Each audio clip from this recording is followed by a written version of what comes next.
A boy no one ever noticed stepped into a raging storm and ended up saving a billionaire who wasn't supposed to live through the night. What happened next shattered an entire city's expectations, because that boy's simple act of kindness unleashed a chain of events no one saw coming. This is the story behind the headline.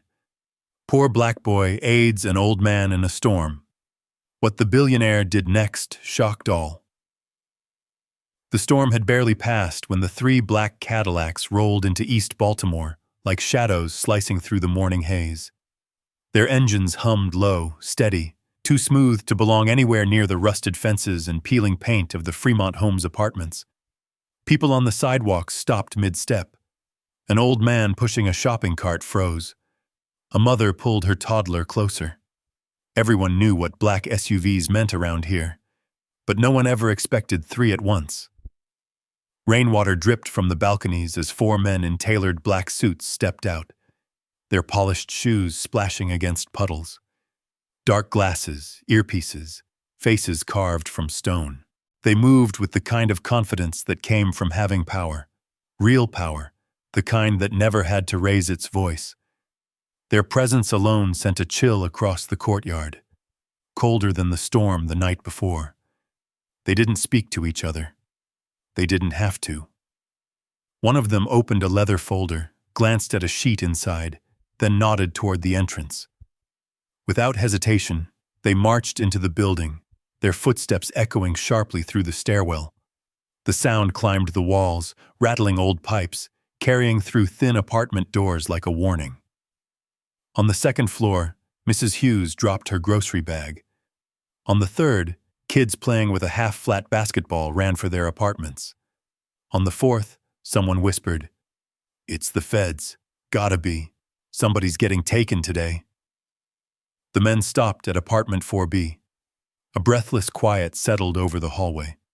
Then, 3 heavy knocks shook the door. Inside, Malik Turner flinched at the sound. He had been standing by the kitchen sink, towel in hand, helping his Aunt Bernice dry dishes before she left for her morning shift. His heart thudded against his ribs, too loud, too sudden, as if it already knew something he didn't. His aunt stiffened. "Lord have mercy! Who is that at this hour?" The knocking came again, louder this time, firm, official. Bernice's hand trembled as she approached the door but didn't open it. She pressed her eye to the peephole and gasped so sharply Malik thought she'd been struck. "Oh no. Malik, baby," she whispered, her voice trembling. "Stay behind me." But Malik stepped forward anyway, drawn by a mixture of fear and curiosity he couldn't shove down. On the other side of the door, through the narrow peephole, stood the man with the leather folder. He spoke with a calm authority that felt out of place in this battered hallway. "We're looking for a 13-year-old boy," he said. "Malik Turner." Bernice's voice cracked. "Why? What? For heaven's sake, what do you want with my nephew?" A pause. "A matter concerning an incident last night, involving Mr. Edward Harris." Malik's breath caught. The old man from the bus stop, the storm, the fear in his eyes, the way Malik had held him upright, soaked to the bone, walking street after street through the worst rain he'd ever seen. Nobody else had stopped for that man. Just Malik. He felt the memory slam back into him like a wave, and the dread that followed was cold and heavy. Something about last night had followed him home, something bigger than he understood. The man at the door continued, "We need to speak with the boy immediately." Bernice's eyes filled with worry, her fingers gripping the chain lock. "Malik, baby, tell me the truth. Did you do something? Did somebody set you up?" Malik shook his head, but his stomach twisted. I helped someone. That's all. I just helped him." Bernice stared at him, torn between fear and the instinct to protect him from everything outside that door. The hallway outside grew impossibly quiet. No footsteps, no whispers. The entire floor seemed to hold its breath, waiting for the next second to decide their fate. Malik swallowed hard, Last night, he thought he had left the storm behind. But the storm had come knocking. And now, standing behind a thin wooden door, he had no idea whether it was here to take something from him, or to reveal something he never expected. When the knocking finally stopped, the hallway fell silent, like the whole building had paused to breathe. The men outside didn't push. They didn't yell. They simply waited, too still, too sure of themselves. Malik felt their presence through the door, heavy as winter air. Bernice swallowed hard, her fingers trembling on the chain lock. She whispered, "Baby, go to your room. Let me handle this. Ain't nothing good ever come from men in suits knocking before sunrise." But Malik didn't move. Something inside him, fear, maybe guilt, maybe responsibility, rooted him in place. He wasn't sure why. Last night all he did was help a stranger who looked like he might fall apart right there on the sidewalk. Helping wasn't a crime. Helping is what his father always told him to do. Still, the way those men said the old man's name, Mr. Edward Harris, made Malik's chest tighten. Bernice cracked the door just an inch, the chain clinking nervously. "Yes? Can I help you?" A calm voice answered. "Ma'am, we apologize for alarming the building. We need to speak with Malik Turner about an urgent matter. He is not in trouble, but time is important." Not in trouble. People always said that right before trouble knocked the door down. Bernice hesitated, then shut the door just long enough to turn to Malik. "What happened last night? Did you really just help somebody?" Malik nodded weakly. "He was in the rain. He couldn't stand. Nobody was stopping, Auntie. I just couldn't leave him." Bernice studied him with that look mothers and aunties have, one that sees every fear a child is hiding. Her face softened, but the worry stayed. She touched his cheek gently. "You got a heart bigger than this whole building, Malik. But not everyone out there sees that. Some folks twist kindness into something else." He knew exactly what she meant. His whole life had been a series of being misread. Teachers assuming he wasn't smart, security guards assuming he was stealing, strangers assuming he didn't belong wherever he stood. Being a poor black kid in East Baltimore meant walking around with two shadows, the one behind him and the one people imagined on him. He took a slow breath. "I didn't do anything wrong." "I know," she whispered. "I know. But I'm scared for you." When she opened the door again, the men straightened. They weren't aggressive. They weren't cold. They were official, like people used to getting what they came for. "We just need to talk," one of them repeated, his tone oddly respectful for someone standing in a hallway where the lights flickered every few seconds. Bernice kept her chin high. "Talk here. My nephew ain't going nowhere without me knowing what this is." The man hesitated. His eyes flicked to Malik, then back to her. "Ma'am, Mr. Harris asked for the boy personally. He instructed us to ensure Malik's safety and to bring him for a conversation. That is all." Malik blinked. "Safety? Why would a rich old man need to protect him?" Another man stepped forward slightly. "Mr. Harris said the boy saved his life." The words hit the hallway like a dropped glass. Bernice froze. Neighbors behind their doors went dead quiet. Even the flickering lights seemed to pause mid-stutter. Malik's mouth fell open, but no sound came out. Saved his life? He knew the man had been weak, shaking, confused. But his life? Had the storm really been that dangerous? Bernice whispered, "Lord have mercy." But before she could say more, the men in suits slowly lowered their hands, as if to show they weren't there to snatch anybody. The one holding the leather folder spoke gently now, almost kindly. "We just need to understand what happened last night. Mr. Harris insisted we come immediately. He would very much like to thank the boy. Thank him. That word didn't belong anywhere near 4B. Bernice shut the door again, this time to breathe, not to block them out. She leaned against it, pressing a hand over her heart. Baby, what did you do? Malik shook his head, confused. I just helped him walk, that's all. I swear. Bernice looked at him long and deep. Your daddy used to help strangers too, even when it cost him. But kindness in this world, sometimes it shakes the wrong branches. She wasn't wrong. Kindness sometimes got Malik laughed at, used, ignored. But last night had felt different. Like something in the universe had been waiting to see what he'd choose. Bernice straightened, smoothing her apron with trembling hands. All right, I'll talk to them. But whatever this is, we face it together. She opened the door again and spoke firmly. You want to talk to my nephew? You can do it in the lobby, with me there. That's the only way. The men nodded without protest. Malik followed Bernice down the narrow hallway, passing apartment doors cracked open just enough for neighbors to peek.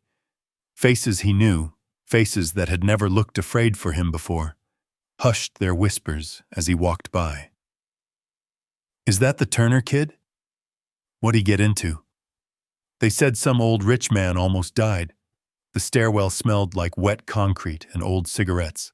Malik clutched the railing as they descended, his legs shaky as if the storm winds were still inside him. The lobby was dim, lit by a single buzzing fluorescent light. The men in suits stood waiting, hands folded neatly. Outside, rainwater still dripped from the awning, slow, heavy drops that sounded like a clock ticking down. The man with the folder stepped forward. Malik, my name is Mr. Rowan. Mr. Harris asked me to deliver a message before the conversation. He opened the folder. Inside was a single sheet of thick paper. Smooth, expensive, embossed. Mr. Rowan read aloud. Please bring him safely. He is the reason I am alive this morning. Bernice covered her mouth. Malik felt the world tilt slightly, the floor shifting beneath his worn sneakers. Alive because of him. The storm had come knocking, and now, standing in the lobby of a place that had never cared if he lived or died, Malik realized the storm wasn't over. It had only just changed shape. The men in suits waited with a patience that didn't match the tension hanging in the room. Malik felt small under their quiet attention, like a kid caught somewhere he didn't belong, even though he hadn't taken a single step outside the narrow path life forced him onto. He kept his hands tucked into the sleeves of his thin hoodie, trying to hide the tremble that wouldn't stop. Bernice shifted beside him, gripping her purse like a shield. She had on her old tennis shoes and a faded work shirt from the cafeteria. She didn't look like the kind of woman who'd ever walk beside men carrying leather folders and speaking in crisp, perfect sentences. Her voice was steady, though, stronger than her appearance suggested. Say what you need to say. We ain't moving until I understand why you're here. Mr. Rowan nodded respectfully. Last night, Mr. Harris was found in severe medical distress. He would not allow anyone near him, except for your nephew. The words echoed through the lobby, bouncing off the chipped tile and water-stained walls. Someone up on the stairs muttered, Lord, that boy got mixed up in something big. Rowan continued. Had Malik not stayed with him, walked him through the storm, Mr. Harris might not have survived. Bernice's knees nearly buckled. She grabbed Malik's arm, her voice thin. You walked that far in that weather? Baby, why didn't you tell me? I didn't want you to worry, Malik said softly. And I didn't think it was that big a deal. He just needed help. Just needed help. That was how Malik saw the world. Simple, straightforward. The way his daddy used to talk when life still felt possible. But in Fremont homes, kindness wasn't a simple thing. Kindness could cost you. Kindness could break you. Kindness could make people look down on you, call you weak, call you foolish, and yet Malik kept showing it anyway. Mr. Rowan stepped closer, watching Malik with the same strange softness from before. Most people passed Mr. Harris without a second look last night. Your nephew did not. Behind them, the front door creaked open as wind pushed in damp air. Old newspapers fluttered across the floor. A few neighbors peeked through the doorway, their faces half curious, half concerned. Fremont homes rarely had excitement that didn't involve sirens. Bernice straightened her back. So what happens now? Mr. Rowan exchanged a glance with the other men. Then gently, "We would like to take Malik to speak with Mr. Harris." He insisted. And he hesitated, searching for words that wouldn't frighten them. He is eager to express his gratitude. Gratitude. A word almost foreign in this building. Bernice folded her arms. And why can't he come here, if all he wants is gratitude? Mr. Rowan's tone softened. "Ma'am, Mr. Harris is recovering in a private medical facility. He is elderly. He cannot travel yet." Then, looking at Malik Slek, he added, "He remembers your face. He remembers your voice. He asked for you by name." Malik's breath hitched. Nobody ever asked for him by name. Not teachers, not classmates, not coaches. He was the quiet boy in the back row, the boy who vanished into crowds, the boy people expected nothing from. Hearing that a man like Harris, whoever he truly was, remembered him felt unreal, like someone had turned on a light in a room that had always been dark. But standing in that brief flicker of hope didn't erase the truth. Malik had spent his whole life being underestimated, overlooked, misjudged. The memory of yesterday came flooding back. The soup kitchen, the stainless steel counters reflecting the dull glow of flickering ceilings lights, the worn-out men who lined up for meals, the way Malik moved between tables, offering extra napkins, picking up trays, tossing soft smiles like lifelines. And then, that white supervisor with the tight ponytail and the voice sharp enough to cut through bone. "Sweet kid, but honestly, he ain't going far. Kids from places like this never do." Said loud enough for Malik to hear. Said like it was a fact carved into the sidewalk outside. He'd kept wiping the tables anyway. He always did. Because if he stopped being kind, what would he have left? Back in the lobby, Bernice let out a breath that trembled like paper in the wind. She turned to Malik. "You sure you just helped him? No trouble? No fight? Nobody chasing him?" "No, Auntie," Malik whispered. "He was scared and tired. He just needed someone to help him get home." Rowan nodded. "And because of that, Mr. Harris is alive. We are not here to harm the boy. We are here because his kindness made a difference." Kindness made a difference. Words Malik wasn't used to hearing. Bernice looked at her nephew again. Really looked at him, as though seeing him in a new light. The smallness in his shoulders, the way his jeans sagged from being worn too many years, the quiet strength in his eyes. "Malik," she said softly, "you got a good heart. Too good for this world sometimes. But I'm proud of you." His throat tightened. Nobody said things like that in their home. Not because there was no love, but because life didn't leave much room for saying tender things. Mr. Rowan closed the folder. "Whenever you're ready, we can leave." But Bernice lifted a hand. "Hold on, my nephew ain't walking out with strangers without eating something first. He's shaking from more than fear." She looked down at Malik. "Go warm up some oatmeal, baby. Then we'll talk about what comes next." Rowan blinked, startled by the unexpected pause, but nodded. "Of course, ma'am. Take whatever time you need." Bernice turned and guided Malik back toward the stairs, her hand warm and firm on his shoulder. As they climbed, whispers followed them, floating from doorways like smoke. What a miracle. I heard the old man was rich. Why would somebody like that want a kid from here? Malik didn't know the answer. Not yet. But as he climbed each step, he felt something changing, something shifting. Not in the building, but inside himself, like the world had finally glanced his way for the first time. Still, the question hung heavy. If kindness brought these men to his door, what else might it bring? He didn't know, but he was about to find out. And whatever waited for him outside Fremont Homes would be bigger than anything he'd ever imagined. Bigger and far more dangerous. 16 hours earlier, the sky over East Baltimore had already begun twisting itself into something mean. Clouds stacked like steel plates, crushing the late evening light. Malik had stayed after at the soup kitchen to help his aunt wipe down tables. The smell of tomato broth and bleach hung in the air.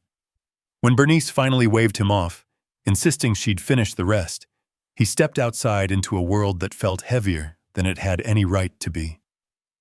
Wind cut straight through his thin hoodie, flattening the fabric against his chest. Streetlights flickered as if the storm were breathing down their necks. Malik pulled his hood up and started the long walk home, sneakers slapping against sidewalks already slick with the promise of rain. A siren wailed somewhere in the distance. A trash can lid rolled across the intersection like a coin someone had tossed to fate. The storm was coming fast, but that wasn't unusual for Baltimore. What was unusual was the way Malik felt, like something was watching from the corners of every shadow. He walked faster. As he passed the bus stop near Lexington Market, he noticed someone hunched on the bench. A man in a long beige overcoat, shoulders shaking, head drooped. People streamed past him, rushing to get to shelter. Nobody slowed. Nobody stopped. Malik might not have stopped either, if not for the way the man tried to lift his hand, and failed. He crumpled sideways, catching himself only halfway before his knees hit the concrete. "Oh, man," Malik whispered, feet already moving before his mind caught up. Rain began to spit from the sky, cold and sharp. Malik reached the man just as he tried to push himself upright again. "Sir, you okay? Can you hear me?" The man lifted his head slightly. He was old, but not frail in the usual way. His features were sharp, dignified, his white hair plastered damply to his forehead. Rain trickled down the deep lines on his face, gathering at the corners of his mouth. His breathing was shallow, uneven. "Don't," the man whispered. "Don't call anyone. Don't let them find me." Malik froze. "Find you? Sir, you need help. Real help. You shouldn't be out here." The man's fingers dug weakly into Malik's sleeve. His eyes were wide, frantic. "No ambulance. No police. No driver. Please." The last word cracked in half. Malik had no idea what any of it meant, but he knew fear when he heard it. Raw fear. The kind that came from someplace deep. A gust of wind hit them, ripping leaves from nearby branches. The rain came harder now, stinging Malik's face. He pulled off his hoodie, thin, cheap, soaked within seconds, and draped it over the man's shaking shoulders. "You're freezing," Malik said. "You gotta get out of this weather." The man tried to stand again. His legs buckled. Malik slid under his arm, bracing him with all the strength his small frame could muster. "What's your name?" Malik asked, breath trembling. The man inhaled sharply, as if the act itself burned. "Edward. Edward Harris." Harris. The name didn't mean anything to Malik. Not then. Not until later. Much later. A flash of lightning lit the street white. Thunder cracked right behind it, so loud it rattled the bus shelter. The storm had arrived, and it wasn't gentle.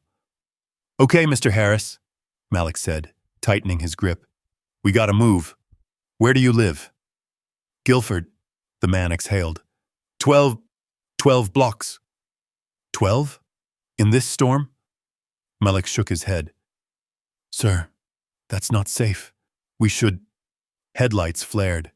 A sleek black SUV rolled to a stop across the street. Its windows were tinted so dark they looked like obsidian. The back door opened. A man in a crisp suit stepped out, holding a large umbrella that didn't flutter despite the wind. Mr. Harris, the driver shouted over the storm. Sir, please, get in the car. The old man recoiled, eyes full of something that looked a lot like dread. No, he choked out. Not with him, not back there, not tonight. The suited man tried again, lifting the umbrella higher. Sir, your son sent me. He's worried. Please, no! The scream ripped from Harris's chest, startling even Malik. The old man's legs gave out entirely. Malik barely caught him before he hit the ground. The driver hesitated, then closed the SUV door slowly, retreating. Watching. Waiting.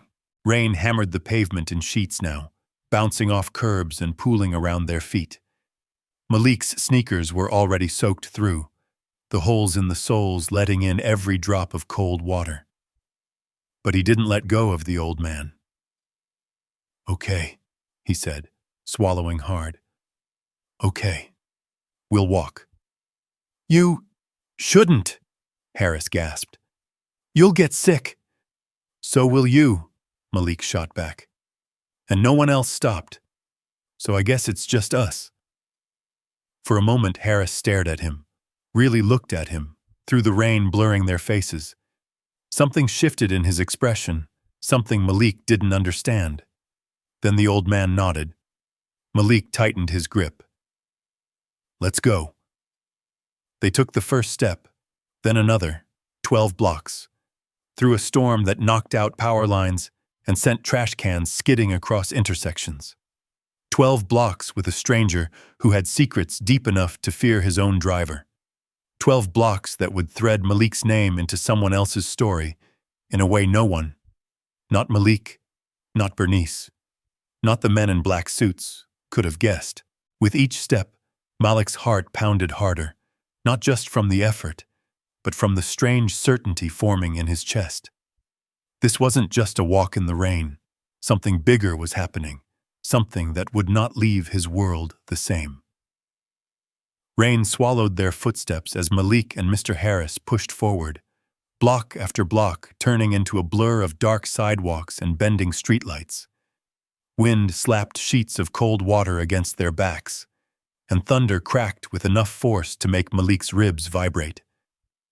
But none of it compared to the sound that kept replaying in his mind, the terror in Mr. Harris's voice when he screamed no at the driver. Most kids Malik's age would have run the other way. Most adults, too. But Malik wasn't most people. He couldn't explain why he stayed, only that something inside him refused to leave an old man alone. They reached the end of the 4th block when headlights suddenly cut across the storm again. The same black SUV. Malik's breath hitched. The car rolled slowly along the curb, hazard lights blinking in eerie rhythm, as if the vehicle were stalking them from a polite distance. The windshield wipers beat wildly, but the tinted glass hid the driver's face. Mr. Harris sagged heavier against Malik's shoulder. He's still there, watching. Who is he? Malik asked, voice trembling. Why's he following us? Harris shook his head weakly. My son sent him. His people think they can make decisions for me now. Does your son want you hurt? Malik asked carefully. No, Harris rasped, but he wants control. Over everything, even me. Lightning flashed again, illuminating the wet streets for a heartbeat. Malik saw the pain etched deep in the old man's features, not just physical pain, but the hurt of betrayal, of being pushed aside by someone you once held as a baby. Rain battered the hood of Malik's thin jacket. We better keep moving. They turned the corner. Immediately, the SUV backed off, retreating out of sight. But not far. The storm grew worse. A gust pushed so hard it nearly knocked both of them off balance, Malik dug his heels into the ground, bracing, clutching Harris's waist tightly. "You okay?" he asked. Harris nodded faintly. "You remind me of someone." They trudged forward. Malik didn't push the question. He could feel the old man struggling just to stay upright. By the 7th block, Mr. Harris's breathing had turned ragged, like each inhale was pulled through a thin thread. Rain plastered his hair flat. His hands shook. Malik tightened his arm around him. "We need shelter, sir. Maybe a store or—" "No," Harris said quickly. "My son's people will go there. Cameras. They'll track me. They always do." Malik swallowed. He didn't know much about rich folks or their drama, but he knew fear when he saw it. And Mr. Harris wasn't just afraid of the storm or the cold. He was afraid of being taken somewhere he didn't choose. They walked in silence for a minute, except for the storm whipping through the trees. Then, up ahead, a shape moved. A man stepping out of the shadows of a closed pharmacy awning. A police officer. He was pulling his rain poncho tighter when his eyes landed on Malik and Harris, two figures struggling in the storm, one clearly distressed. The officer's brows knit. "Everything all right over there?" Malik froze. He didn't trust cops, not because of anything he'd done, but because of the way they sometimes looked at boys who looked like him, like trouble wearing worn-out sneakers. Harris tensed under his arm. "No police," he whispered urgently. "Please, no." The officer angled his flashlight toward them. "You folks need help? I can call an ambulance." "We're fine," Malik shouted over the wind. The officer frowned, took a step forward. "Son, that man doesn't look fine." "He just needs to get home," Malik insisted. Harris lifted his head briefly. "Leave us, please." Something about the old man's voice, broken yet determined, made the officer pause. He lowered his flashlight slightly. "You sure?" "Yes," both Malik and Harris said at once. After a moment of hesitation, the officer nodded, stepping back under the awning. "Stay safe. That storm's only getting worse." As they moved past, Malik felt the officer's stare burning into his back. He also knew that stare wasn't for Harris. It was for him. A poor black boy supporting a wealthy, older white man. And even in a storm, people blinked at the sight like it didn't make sense. By Block 9, the SUV was gone. Wind howled through the narrow street, pushing trash bags along like ghosts. Malik's hands were numb. His fingers could barely grip Harris's coat. The old man leaned heavily on him, shoes dragging. "We're almost there," Malik told him. He didn't know if it was true, but he needed Harris to hear it. The old man's breath came shallow. "You shouldn't be doing this. It's too much." "My dad used to walk folks home when he worked late," Malik said quietly. "Didn't matter who they were. He always said, 'You help if you can.'" Mr. Harris stared at him, rain streaming down his cheeks like tears. "That's rare," he whispered. "Rare, these days." The sky cracked open with another rumble of thunder. They pushed forward, step after agonizing step, until the street finally widened, giving way to rows of manicured lawns and tall trees bending under the wind. Guilford. A world entirely different from the one Malik lived in. Mr. Harris pointed weakly. "There. Green awning. Please." And through the sheets of rain, Malik saw it. A luxury apartment building glowing warm behind glass doors. A uniformed doorman rushing forward in shock as he spotted the two soaked figures. But before they reached the door, a voice erupted from behind them. It was the driver. He had followed after all. "Mr. Harris! This is dangerous! Let me help!" Harris stiffened, clutching Malik's arm. "No, no!" Malik's pulse kicked up. He stepped instinctively between the driver and Harris, though he wasn't sure what good a 13-year-old could do against a grown man in a suit. But the driver froze, stunned, not by Malik, but by the fire in the old man's eyes. "I said no," Harris gasped.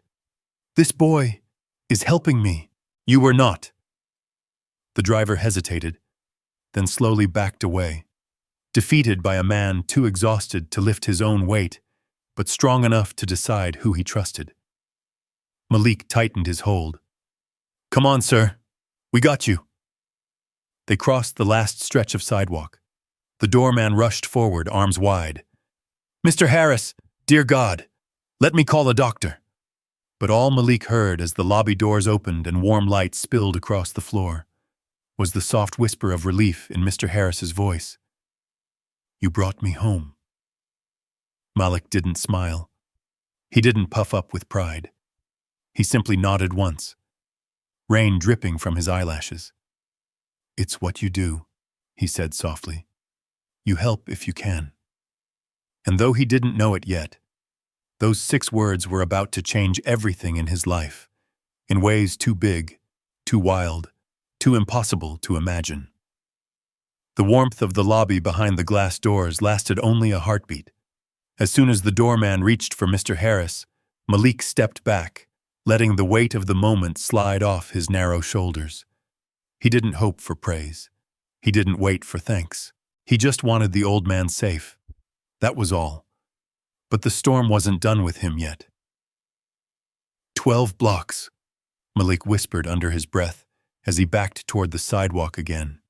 His sneakers squished with every step, cold water trapped inside the worn soles. Rain clung to his eyelashes, dripping off in tiny rivers. His body ached from head to toe, yet he felt lighter than he expected. Helping someone, really helping someone, always left a spark behind. Before he could turn away, Mr. Harris suddenly reached out, grasping Malik's wrist with a trembling hand that still possessed surprising strength. "Don't go," he said, chest heaving. "Not yet. Please." Malik blinked. "Sir, you're home now. You're safe." Harris shook his head, struggling to find breath. "You walked 12 blocks with me, through that storm. I need to understand why." Malik looked down at his soaked shoes, at the frayed strings, at the mud splattered on his jeans. He felt the familiar sting of being small in someone else's eyes. Someone richer, someone older, someone from a world where his kind of life was only seen on the evening news. But he lifted his eyes anyway. "My dad always said you help if you can," Malik murmured. "My mom, she believed that too, before she got sick. Folks looked out for us. So, yeah, I try to do the same." Something in Harris's expression changed, like a lantern flickering to life in a long dark room. His features softened, then tightened again in pain. When the doorman urged him inside, Harris finally released Malik's wrist and allowed himself to be guided through the door. The lobby doors closed with a soft hush, and the storm swallowed Malik again. Wind slashed across the street, bending the trees in front of the luxury building. Malik wrapped his arms around himself, trying to hold in whatever warmth he had left. With the adrenaline fading, every bruise and ache from the long walk screamed louder. 12 blocks home.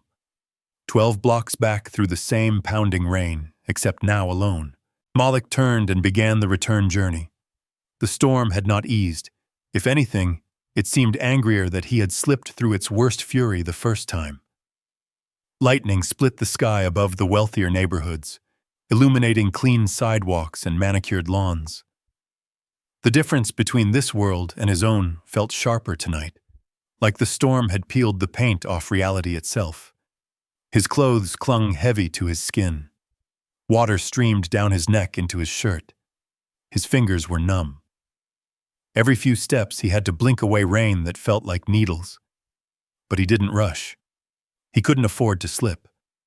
The streets were slick, littered with branches and soggy paper. The streetlights flickered more violently now, some giving up entirely.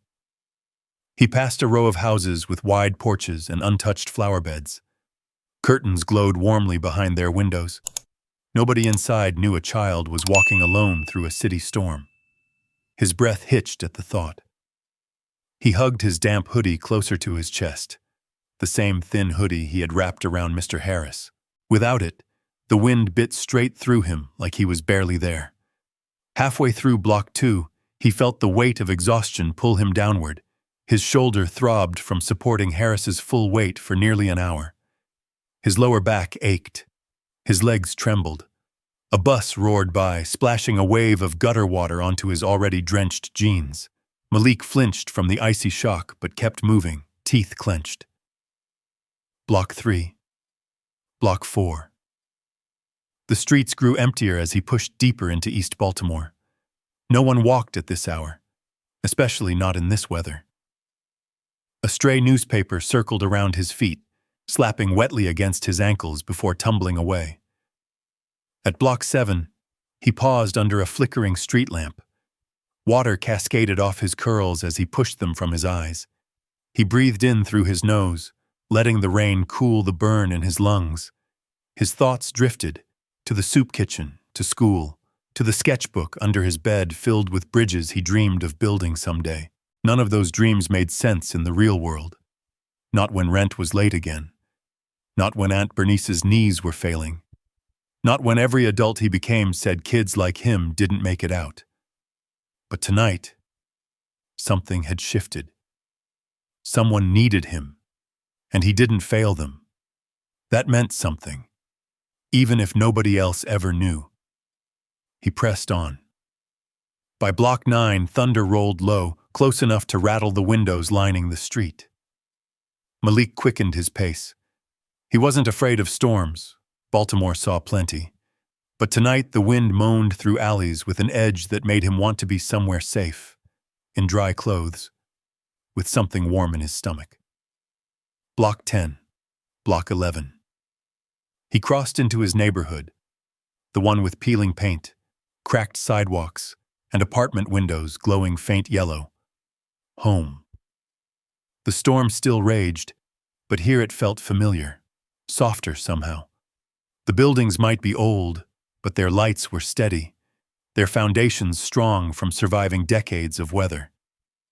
His breath fogged in the air.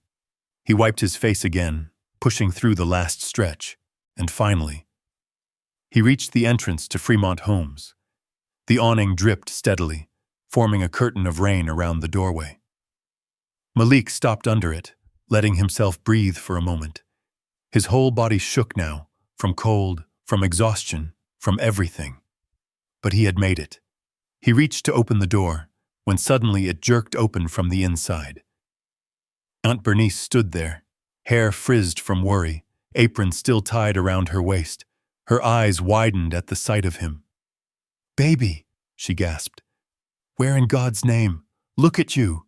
You're soaked straight through. You're freezing." Before he could answer, she yanked him inside, pulling him into the hallway's relative warmth. "What happened? What happened to you?" she demanded, voice cracking as she cupped his face, checked his hands, felt his soaked sleeves. Malik swallowed, unable to form the whole story. I helped someone, Auntie. He needed help." Her breath stuttered. "In that storm?" Malik nodded. A softer look, fear, love, relief melted through her expression. She pulled him into her arms, hugging him tight despite his soaked clothes. "You got your daddy's heart," she whispered into his hair. "But Lord knows I don't want to lose you too." Malik didn't answer. He just held on. Tomorrow he would wake to a world that had taken note of his act. Tomorrow, men in black suits would arrive. Tomorrow, everything would change. But tonight, for a few fragile moments, he was just a tired boy leaning into the arms of the only family he had left, never imagining that somewhere across the city, in a warm penthouse suite, Edward Harris was telling someone, "Find that boy. Immediately." But Malik knew nothing of that. He slept restlessly, curled beneath a pile of thin blankets, listening to the storm fade into a distant murmur. His muscles throbbed from the long walk, and every time he blinked into half-sleep, he saw flashes of streetlights bending under rain, or the old man clutching his arm, whispering fears no child should have to hear. Morning crept in slowly through the blinds.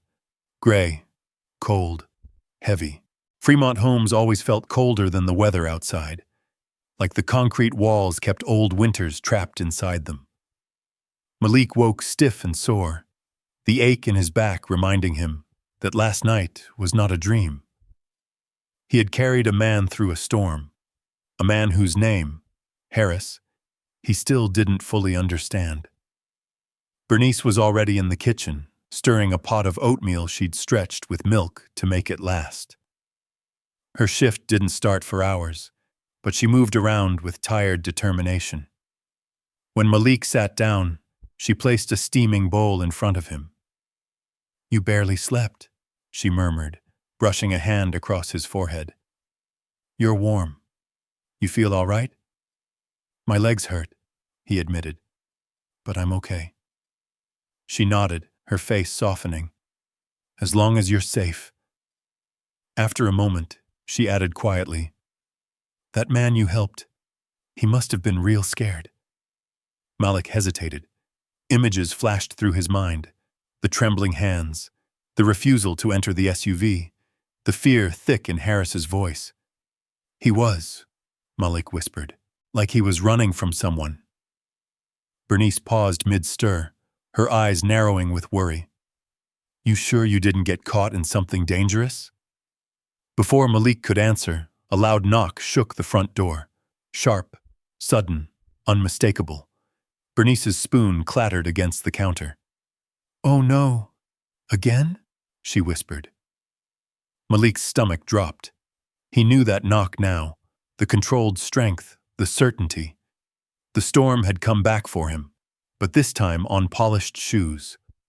Bernice cracked the door open, chain still latched, and there, framed in the dim hallway, stood a man in a charcoal suit and spotless black shoes.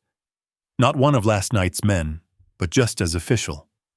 Behind him, neighbors peered from half-opened doors. Children whispered.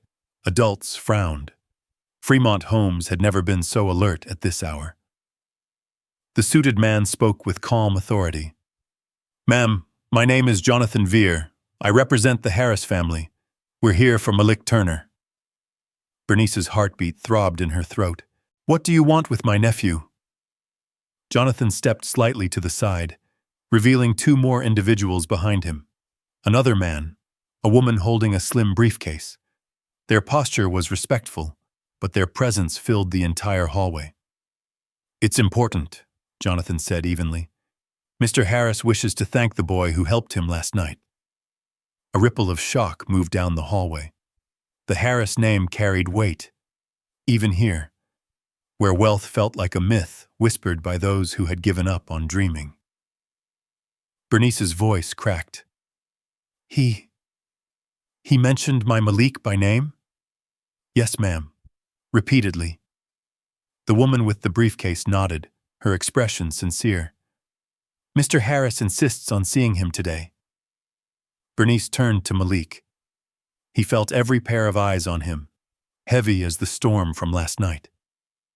Her voice trembled as she asked, "Baby, is this the same man you helped?" Malik swallowed. "Yes, Auntie." Jonathan lowered his voice. "He's recovering this morning. He's safe. He's stable. And he's insistent that we bring Malik." It should have been a moment of pride. It should have felt like something beautiful. But standing there, in his thin t-shirt and hand-me-down jeans, Malik felt that old familiar twist, the twist of being looked at before being understood. Mrs. Carlton from 4A stepped into the hallway, arms folded. "That boy's trouble. I knew it. No rich man comes here unless something wrong happened." Another neighbor whispered, "Maybe he stole something." A third murmured, "Or maybe that old guy's accusing him of something. Rich folks always blame the poor." Malik's face flushed hot. shame stinging his eyes even though he'd done nothing wrong. He had helped someone, but even that was twisted now, caught under suspicion like everything else in his life. Bernice snapped, "Y'all hush! My nephew didn't do nothing but help an old man in the rain." But the damage was done. The whispers had burrowed beneath Malik's skin. Jonathan saw the tension, his expression darkening. "Ma'am, allow me to be clear. Malik did nothing wrong. Mr. Harris believes he owes the boy his life." The hallway fell silent. Even the fluorescent light above seemed to stop buzzing. Finally, Bernice took a breath, squared her shoulders, and unlatched the chain. She opened the door wide but stayed planted firmly between Malik and the strangers, like a shield carved from love and fear. "He ain't going nowhere alone," she said. "If he's going, I'm going." "Of course," Jonathan replied. "We have a vehicle waiting." A vehicle waiting. The words sounded too large for the cramped hallway. Malik stepped out into the corridor, feeling every gaze follow him. The suit-wearing strangers escorted them downstairs, their polished shoes clicking against the concrete steps. As they reached the exit, the morning light hit them, and there it was, a sleek black Cadillac parked at the curb, engine humming softly. Not last night's car, a new one, a cleaner one, and somehow, even more intimidating. The door opened with a quiet hydraulic hiss. But before Malik climbed in, something made him look back. Across the courtyard, on the rusted railing of the second floor, stood little Davon, 5 years old, barefoot, holding a juice pouch. He waved timidly. "Bye, Malik." The world felt suddenly split in two. One foot still in the life he knew, the other hovering over a life he didn't understand. Bernice squeezed his hand before guiding him into the Cadillac. The leather seats were soft. So soft Malik felt wrong sitting in them in his damp clothes. He kept his knees close together, afraid to leave water stains. Jonathan slid in beside him. "Relax, son. You're safe here." But Malik didn't feel safe. He felt seen. Not in the way he'd always wished to be, but in a way that meant something was coming. Something enormous. Bernice reached across the seat and laid her warm hand on his. "You did good, baby," she whispered. "I know you scared. But remember, good done in the dark still shines in the light."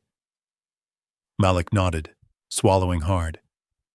As the Cadillac pulled away from Fremont Homes, the building reflected faintly in the tinted window. Cracked brick, broken blinds, patched concrete. His world. Behind him now. Ahead lay another world entirely. The world of Edward Harris. And Malik had no idea that the first person waiting for him on the other side of that storm would be a man determined to repay him in ways that defied reason. The Cadillac glided through East Baltimore, as if the city's cracks, potholes, and bruises didn't exist. Rainwater from the storm still pooled along gutters, catching the pale morning light like broken mirrors. Malik stared out the tinted window, his reflection ghosting back at him.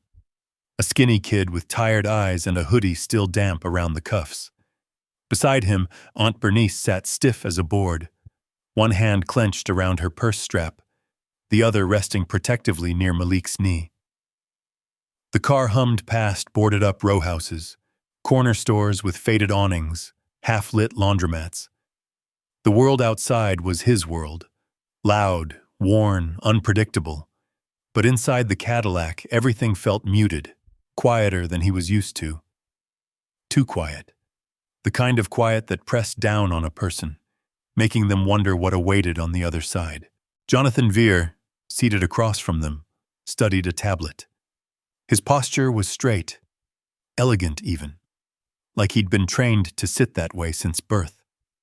When he finally looked up, his voice was gentler than Malik expected. "Mr. Harris spoke very highly of you this morning. He insisted you be brought to him as soon as possible." Malik's fingers twisted together. He He asked for me? He did. Jonathan nodded. More than once. Bernice exhaled shakily. That man must have been real bad off last night if he remembers anything. Oh, he remembers, Jonathan replied. He remembers everything. Something in the way he said it made Malik's stomach tighten. The car left the narrow neighborhood streets behind and merged onto a broad boulevard lined with office buildings and polished apartments. Everything here gleamed, glass, metal, even the sidewalks. It felt like the storm had intentionally spared this part of the city, leaving it untouched while the poorer neighborhoods took the brunt. A few minutes later, the Cadillac slowed before a towering structure of steel and white stone, a hospital, but not the kind Malik had ever seen. Its entrance was framed by sculpted hedges. A fountain trickled calmly despite the earlier storm. Automatic doors slid open, as if welcoming only the worthy. "This is where he is?" Bernice whispered, awestruck. "Yes," Jonathan said. "Baltimore Medical Pavilion, private wing." As they stepped out, Malik felt the ground tilt slightly, not from the wet sidewalk, but from how out of place he suddenly felt. His sneakers squeaked against the immaculate floor. Rainwater dripped from the hem of his hoodie onto marble tiles that probably cost more than anything in Fremont homes. A nurse approached, tall, graceful, wearing soft pink scrubs that contrasted the sterility of the hallway. Her eyes warmed when she looked at Malik. "You must be the young man Mr. Harris has been asking for." Malik nodded, unsure what expression he should wear under so many unfamiliar gazes. "This way," she said kindly. They followed her down a quiet corridor where every footstep echoed. No shouting, no crying, no rushing staff, just soft beeps and murmurs behind closed doors. Malik had never known a hospital could feel peaceful. They reached a door marked private, restricted access. The nurse pressed a code, and the lock clicked open. She gave Malik a gentle nod, then stepped aside. "You can go in. He's awake." Bernice squeezed his hand. "I'm right behind you, baby." Malik took a breath. The kind of breath a person takes before stepping onto a bridge they don't know the length of. Then he pushed the door open. The room was bright, filled with morning sun. A large window overlooked the city skyline, where the storm clouds finally broke apart into fragile ribbons of light. Machines hummed quietly near the bed, and there, propped up against pillows, wrapped in blankets and hospital wires, was Edward Harris. He looked smaller than last night, fragile even. But his eyes, sharp and blue-gray, lit up the moment he saw Malik in the doorway. "You came," he rasped, voice thinner but steady. Malik froze. For a moment he didn't know how to walk, how to breathe. Then his feet moved on their own, carrying him closer. Harris reached out a trembling hand. Malik hesitated, then gently took it. "You're real," the old man whispered. "I didn't dream you." "No, sir," Malik said softly. "I'm real." Bernice stayed near the door, unsure whether to step forward or keep her respectful distance. Harris looked at her. "You must be his aunt. Thank you for letting him come." Bernice's breath wavered. "He told me what he did. Said you needed help." "I did," Harris said. "More than he knows." He turned back to Malik, studying the boy's face with an intensity that made Malik's cheeks warm. "You saved me last night," Harris said. "You didn't leave me in the storm. You didn't hand me off to the man my son sent. You chose to walk 12 blocks with a stranger." Malik swallowed, embarrassed. "I just helped. Anybody would have done it." "No," Harris replied, voice hardening. "No, they wouldn't have." The words hung heavy and true. Malik had seen dozens pass by last night without stopping. Harris tightened his grip, though his hand trembled. "You stayed. You carried me when I could barely stand. You gave me your jacket in the freezing rain. You listened when I was too ashamed to explain why I was running." Malik didn't speak. His throat felt tight. But what matters most, Harris continued, is that you did it without expecting anything in return. Malik's ears reddened. He wasn't used to praise, or admiration, or being seen. Harris sank back against the pillows, breath shallow. Malik, you were the only light in a very dark night. Silence filled the room, warm, fragile, full of meaning. Then Harris's expression softened even more, shifting from gratitude to something deeper, something Malik didn't recognize yet. I asked them to find you, Harris said, because I want to know you. I want to understand you. And I want you to understand me. Malik blinked. Understand what, sir? That walking me home did far more than keep me alive, Harris whispered. You saved something inside me that had been fading for years. Bernice's hand covered her mouth. Malik stood frozen, the old man's words washing over him like the rain that had soaked him the night before. And Harris wasn't done. Today, he said, I'm going to tell you why I ran, why I refused my driver, and why you may have protected me from something far worse than a storm. Malik's pulse thudded loud in his ears. He didn't understand. Not yet. But he was about to. The tempest outside had been brutal, but the one inside Edward Harris's life was far more dangerous. And Malik, without knowing it, had stepped straight into the center of it. The room fell into a quiet so deep Malik could hear the soft hum of the heart monitor behind Mr. Harris. Outside the window, storm clouds pulled apart into thin ribbons of pale light, as if the sky itself was listening. Malik stood frozen, unsure whether to sit, or run, or disappear into the polished floor. Bernice eased closer, her hand resting gently on his shoulder. Sir, what exactly is this about? My nephew didn't get mixed up in something wrong, did he? No, Harris said quickly, raising a shaky hand. Quite the opposite. He protected me from something that could have ruined everything. Malik swallowed. I don't understand. Harris took a long breath, his frail chest rising slowly, painfully. Malik, my son has been trying to take control of my company for months, quietly, behind meetings, behind lawyers, behind the board's back. He's been building pressure piece by piece, waiting for the right moment. Bernice stiffened. Your own son? Harris nodded, eyes dimming at the thought. He believes I'm losing my edge. That age and illness make me unfit to lead. And last night, I had a doctor's appointment, a routine check. His voice trailed off before he forced it back. Except it wasn't routine. They told me my condition had worsened. They wanted me to sign over medical authority.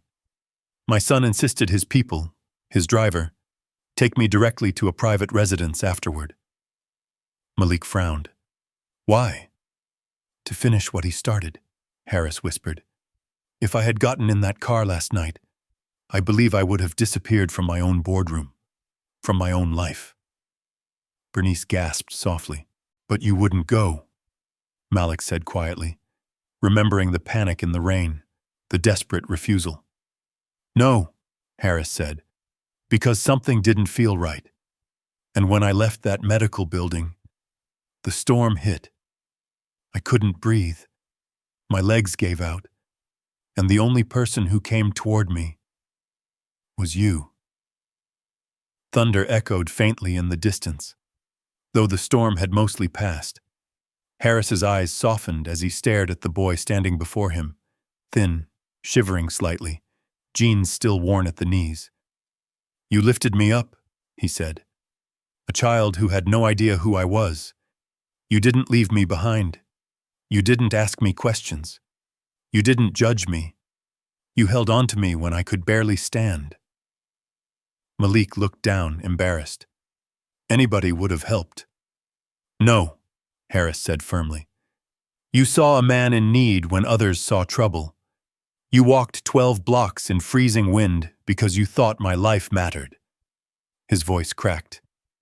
You knew nothing about me, and you believed I was worth saving. A tear slid down his cheek.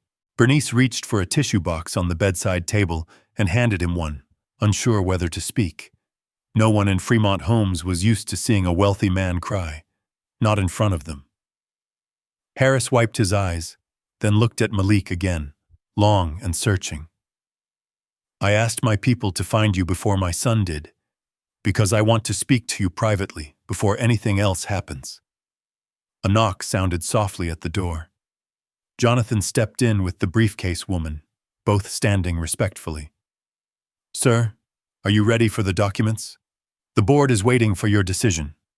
Harris waved them away with surprising authority. They'll wait until I finish speaking with this boy. Jonathan nodded and shut the door quietly behind them.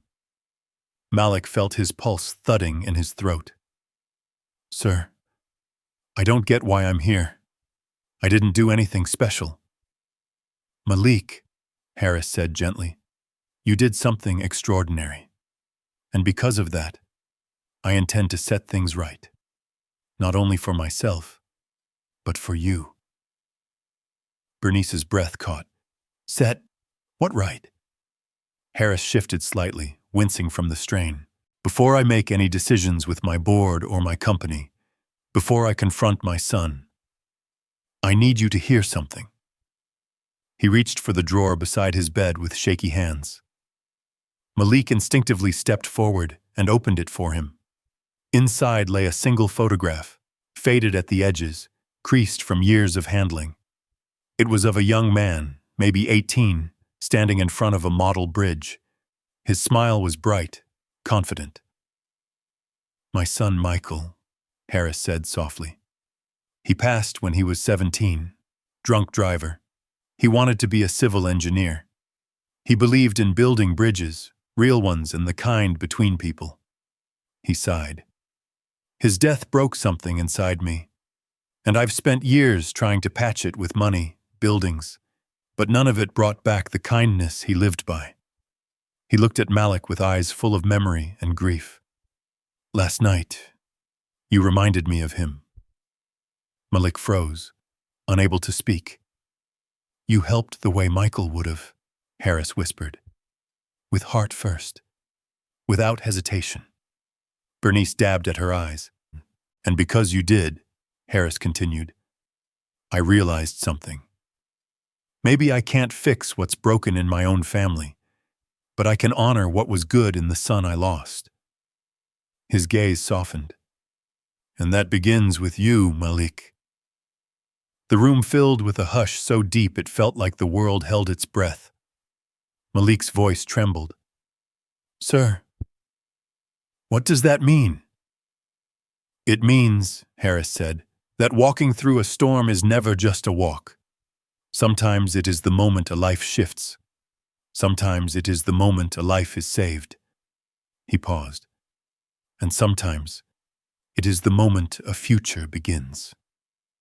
He motioned weakly toward the door. Jonathan, bring in the envelope. The door opened again, but only slightly. Jonathan held a thick, cream-colored envelope, sealed with embossed lettering. For Mr. Turner, he said. Harris nodded. Thank you. Leave us. The door closed. Malik stared at the envelope in Harris's hands. Bernice stared too. Neither understood what was inside.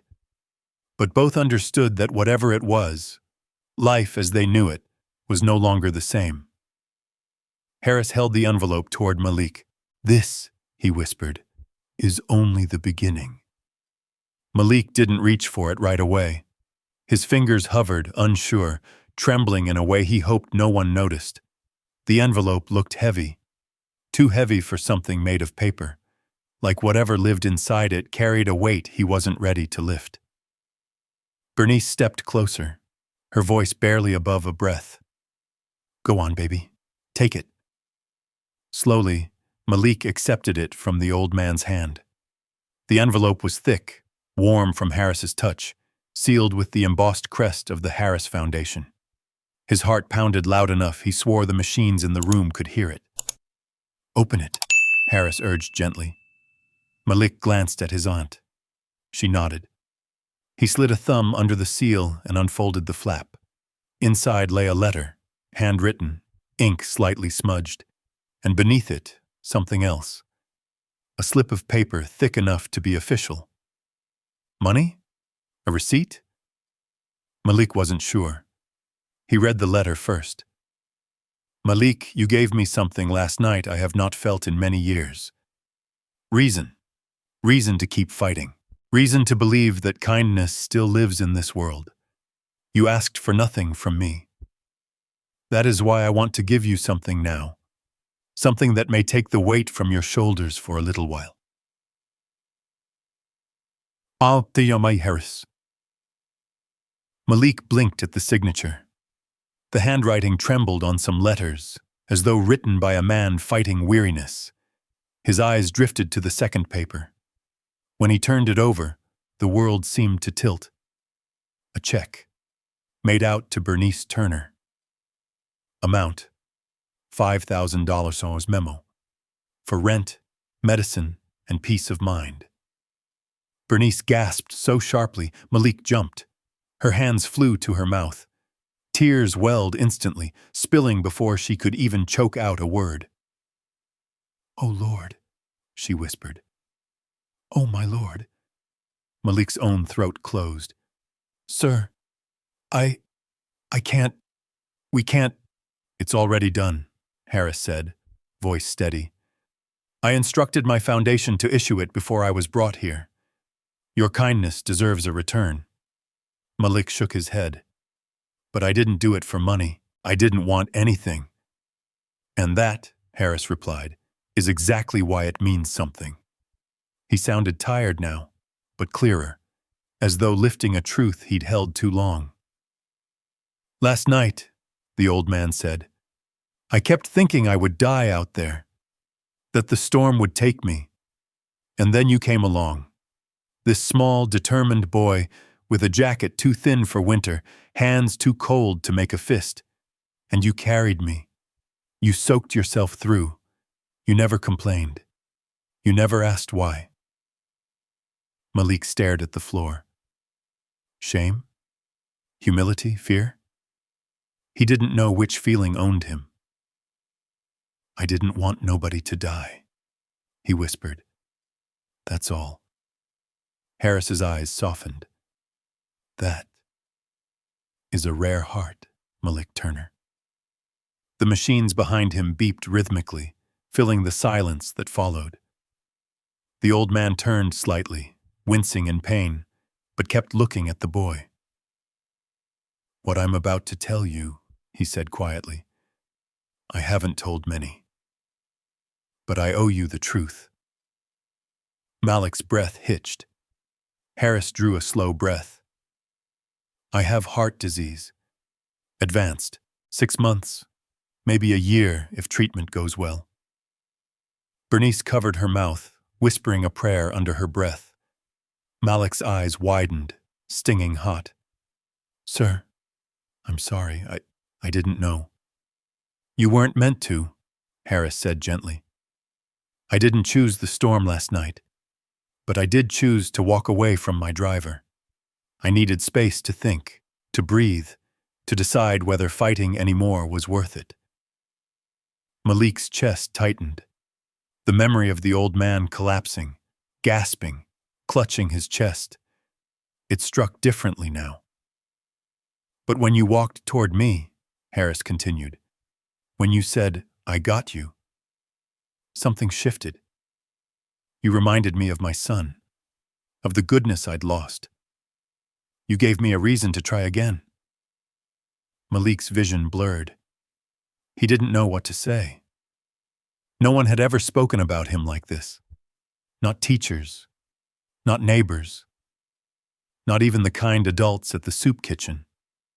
Hearing it from someone who lived in skyscrapers and private hospitals felt unreal. You didn't save me because I'm wealthy, Harris said. You saved me because that's who you are. Malik's voice cracked. I just wanted to help. And now, Harris replied, I want to help you. He turned his head slightly toward the door. Jonathan. The assistant re-entered, holding a thin folder this time. This, Harris said, contains my next request. For you, Malik.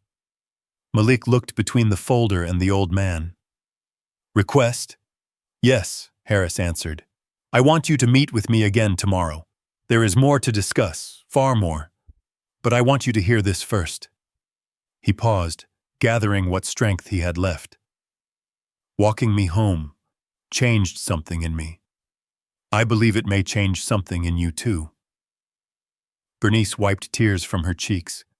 Malik stood frozen, the envelope still in his hands, the check like a warm stone against his palm. This isn't charity, Harris added. It is gratitude. And it is the beginning of something larger than either of us can see right now. Malik swallowed. Sir, what exactly do you want from me? Harris smiled, a faint, weary smile full of gentle warmth. Nothing, he whispered, except your permission to change your life. The room fell silent, the kind of silence that comes right before a rising sun, right before a story's true beginning. Jonathan stepped forward. We'll send a car for you tomorrow at 10. Mr. Harris would like to speak with you in his private office. The matter is important. Malik nodded slowly, overwhelmed, dizzy. Bernice wrapped an arm around him, steadying him. As they turned to leave, Harris called out, voice soft but firm. Malik? The boy looked back. Thank you for not letting me die alone. Malik's chest broke open, flooded with emotions too big for words. He nodded once. Then he and Bernice stepped into the hallway, the door closing behind them with a gentle click. They walked in silence down the long corridor. Malik clutched the envelope against his chest, not for its money, but for what it meant, for what the old man saw in him. When they reached the elevator, Bernice finally whispered, Baby, what did you get yourself into? Malik stared forward as the doors slid shut. He didn't know, but tomorrow he would find out, and whatever waited on the other side of that next meeting would shake the very foundation of his world. The next morning rose soft and gold over East Baltimore, a gentleness the neighborhood rarely saw. The storm had washed the streets clean, leaving puddles that reflected the sky like scattered mirrors. Malik stood at the window in his best clothes. Clean jeans, a pressed shirt Bernice ironed twice, and sneakers she scrubbed until the rubber shone. Nerves buzzed through his body like electricity. Bernice paced behind him, adjusting her cardigan for the 10th time. You sure you feel all right, baby? You look a little pale.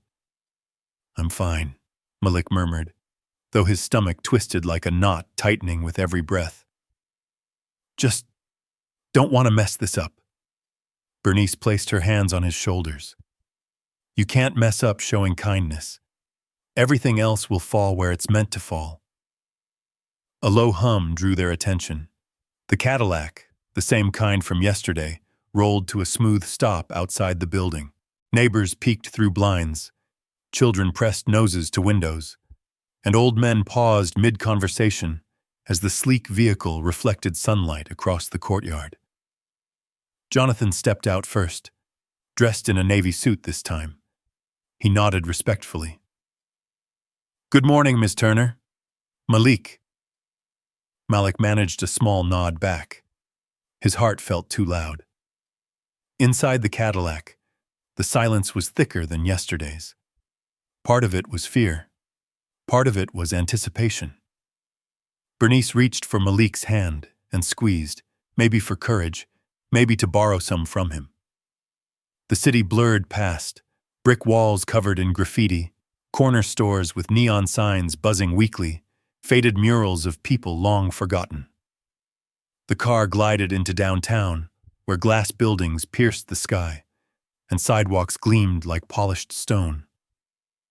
Jonathan finally spoke, Mr. Harris is expecting you. He's prepared something significant. Bernice raised an eyebrow. Significant how? Jonathan hesitated, as if weighing the right words. You'll see soon. The Cadillac stopped in front of a private entrance to the Harris Foundation headquarters, a sleek structure of blue glass and stone, towering and quiet. A security guard opened the door with a respectful nod, not the suspicious stare Malik was used to. Inside, the lobby opened into a world he had never imagined. Marble floors, towering ceilings, brass fixtures, and a wall of framed photographs showing schools, hospitals, community centers, all funded by the Harris Foundation. Elevators whispered open, and they stepped into one with stainless steel walls so polished Malik could see his nervous reflection staring back. They rose to the top floor, where a hallway lined with soft cream lights led to a set of double doors. Jonathan knocked twice, opened them gently, and stepped aside. Mr. Harris will see you now. Sunlight streamed through the tall windows of the penthouse office. It wasn't just big. It felt like standing inside the sky. Blueprints and architectural models filled the tables, bathed in warm morning light. And in the center of the room, seated at a long wooden desk, was Edward Harris. He looked stronger today, not fully recovered, but steadier. His oxygen tube had been removed, though he kept a cane nearby. He smiled when he saw Malik, genuine and warm. "Come in, son," he said, motioning them forward. "Please." Malik approached slowly, aware of how small his footsteps sounded on the hardwood floor. Bernice stayed close, her eyes scanning everything like she expected the room to disappear if she blinked too long. "Sit," Harris urged, gesturing to the chairs across from him. When they did, he took a deep breath. "Malik, yesterday I told you the truth about my health, about my son, about my regrets." His eyes softened. "But today I want to talk to you about your future." Malik swallowed hard. "Sir, I don't understand." "You will," Harris said gently. He opened a folder on his desk. Inside were documents filled with seals, signatures, and official headings, too official for Malik to comprehend. Harris pushed the first page toward him. "This," he said, "is a scholarship agreement, full tuition, meals, supplies, everything you would need to attend any STEM school in this country." Malik blinked. "Any school? Like real colleges?" Harris chuckled softly. "Like the best ones, MIT, Stanford, Princeton, whichever path you choose." Malik stared at the paper. Letters blurred. His breath hitched in disbelief. Bernice pressed a trembling hand to her mouth. Tears pooled in her eyes. "Lord have mercy." Harris wasn't finished. He slid the next document forward. "This is a consulting offer. You'd assist my engineering team on a community bridge project. 10 hours a week, paid." "Paid?" Malik whispered. "Yes, at a proper rate." The old man's voice warmed as he continued. "You see, Malik, the bridge design is inspired by something my son once dreamed of building, something that brings neighborhoods together. After meeting you, I realized he'd want someone like you involved, someone who sees people, not just blueprints." Malik's eyes burned, but Harris wasn't done. He pushed forward a third document. "And this," he said quietly, "is for your aunt." Bernice stiffened. "For me?" "A job offer," Harris said. "Community outreach coordinator at the Harris Foundation. Part-time, flexible hours, full benefits, high enough salary to take the weight off your shoulders, and off Malik's." Bernice's face crumpled. Tears streamed freely. "Mr. Harris, I don't know what to say." "Say yes," he whispered. "You've worked hard your whole life. Too hard. It's time someone worked for you. Silence washed over the room, thick, warm, overwhelming. Then Harris looked directly into Malik's eyes. "Son," he said softly, "you saved my life. You saved my dignity. And you reminded me of a goodness I thought had died. I want to help you build the future you deserve." Malik's voice cracked. "But why me?" "Because you earned it the moment you stepped into the storm for a stranger." Harris leaned back, breathing slowly. "Malik Turner, will you accept this? Will you let me help?" Malik's hands trembled around the folder. His vision blurred with tears he couldn't blink away. The dreams he'd folded into the pages of a worn notebook under his bed, dreams he'd never dared to believe, felt like they were unfolding right in front of him. He looked at Bernice. She nodded, crying openly, whispering, "Take it, baby. Take your future." Malik closed his eyes, and with a shaking hand, he whispered, "Yes, sir. I will." Harris smiled, relief, joy, sorrow, all blending into something beautiful. "Good," he said gently. "Then let's begin." It was in that quiet moment, with sunlight spilling across the room and hope filling the air, that Malik Turner's old life, every hardship, every whisper, every moment of being unseen, finally cracked apart. A new one had begun, and it would shake the city in ways neither boy nor billionaire could yet imagine. A year passed like a breath, quiet in some places, roaring in others. Baltimore changed, slowly at first, then all at once. New scaffolding rose along old blocks.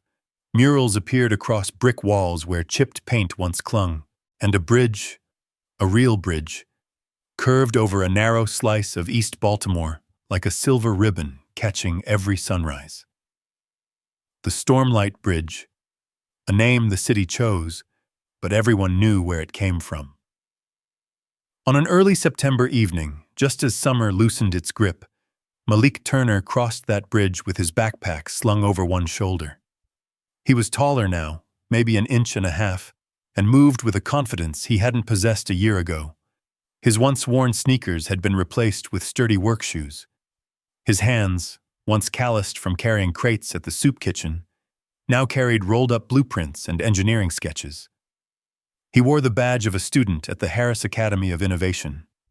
Top of his class, they said. But the boy inside him, the one who walked 12 blocks through a storm, was still there. A soft rain had begun to fall, coating the bridge in a thin shimmer.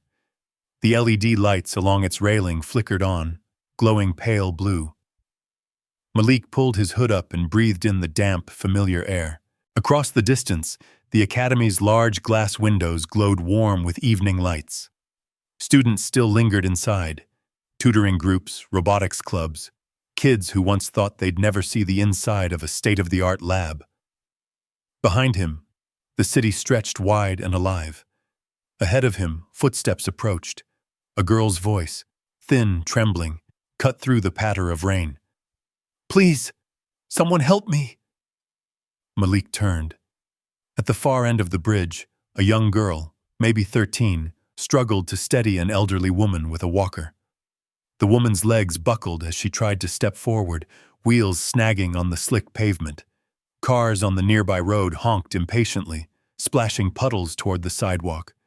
People passed by, umbrellaed, hurried, avoiding eye contact, just like they had the night Malik found Mr. Harris. Malik didn't hesitate. He jogged back across the bridge, water misting up around his shoes, and reached them just as the older woman stumbled. "Easy," he said gently, placing a steady arm beneath hers. "I got you." The girl stared at him wide-eyed. She got tired. We're trying to get home, but the rain, she can't walk fast." "No worries," Malik said. "You're not alone now." He shifted the walker's angle, guiding it around a crack in the pavement. Rain dripped from his hood, rolling down his cheek, but he barely noticed. What's your name? He asked. Janelle, the girl whispered. This is my grandma, Miss Alma. Well, Miss Alma, Malik said with a soft smile, we're gonna take this slow. No rush. The older woman's grip tightened around his forearm. Bless you, child. Folks been walking right past us. I know, Malik said quietly, but I'm here. They moved together, slow, steady steps, 2 blocks down the sidewalk until they reached Miss Alma's apartment building. Malik carried her grocery bag inside, then held the door as she and Janelle entered the lobby safely out of the rain. You sure you're okay now? He asked. Yes, Janelle breathed, relief washing over her face. Thank you. Malik reached into his pocket and pulled out a small, laminated card. If you ever need help with anything, school, tutoring, after-school programs, call this number, he said. Tell them Malik sent you. Janelle read the card aloud. Harris Academy of Innovation. She blinked up at him. You work there? Something like that, he said with a grin. The girl hugged her grandmother's arm, clutching the card like something precious. Thank you, she whispered. People don't usually stop. Malik nodded, rain dripping from his hood. Someone did it for me once. Changed everything. He gave a small wave and stepped back out into the drizzle. The door closed behind him with a soft click. He walked slowly now, letting the rain wash over him. Each drop felt like memory, cold wind, a trembling old man, 12 endless blocks of fear and determination. And then a warm voice behind him in a hospital room. You reminded me of my son. You gave me a reason to fight. Malik crossed the Stormlight Bridge again, stopping halfway. The city lights reflected in the water below, shimmering like scattered pieces of hope. His phone buzzed in his pocket. A text. Edward Harris, dinner Thursday. I want to hear about your MIT application. Proud of you, son. Malik's smile spread slowly, genuine, full, the kind that reached deeper than just joy. He typed back. Yes, sir. 6 p.m. He tucked the phone away and breathed in the cool night air, letting himself feel the weight and the wonder of how far life had brought him. A homeless man had once told him, kindness don't pay bills, boy. But Malik knew better now. Kindness built bridges. Kindness opened doors. Kindness saved an old man in a storm, and in return, saved a boy right back. Malik turned toward the academy, its lights glowing like a beacon in the distance. The storm had once tried to swallow him. Now he walked above it. A storm walker, in every sense of the word. And somewhere beyond the glow of the bridge, the world waited for the next person who needed help. And Malik Turner, no matter the rain, would be the one who stepped forward. If this story gave you even a little bit of hope today, drop a simple 1 in the comments so I know you're with me. And if you want more heartwarming stories just like this, true reminders that kindness still matters, make sure you're subscribed. Your one click helps us keep these stories alive, and I'd love to have you with us for the next one.